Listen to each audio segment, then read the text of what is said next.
Hi mga gang, so tanawa daghan kay kog sili, puwa pa jud kayo na puno na sad ang sukaan. So kay namtay daghang sili, magbuhat ta og chili garlic sauce. So ato na siyang butag diha sa grinder, i-mix na to daan din natin grind.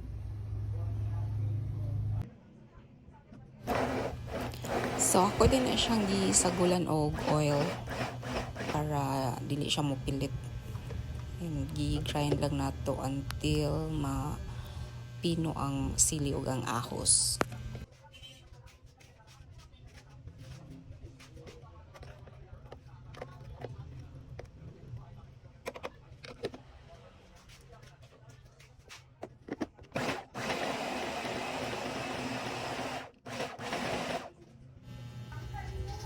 So pagkahuman ato nang gibutang sa kalaha ug atong itakang.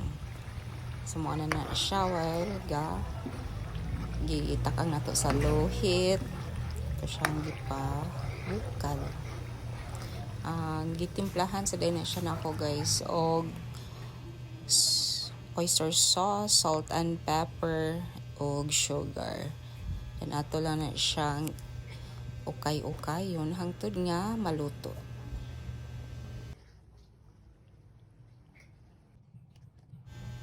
So mo na ni siya guys, luto na ang ato ang gibuhat na chili garlic sauce.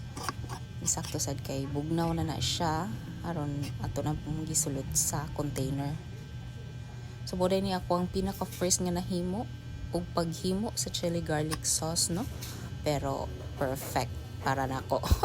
Lami yun siya guys, even though halang kayo. Try nya ninyo.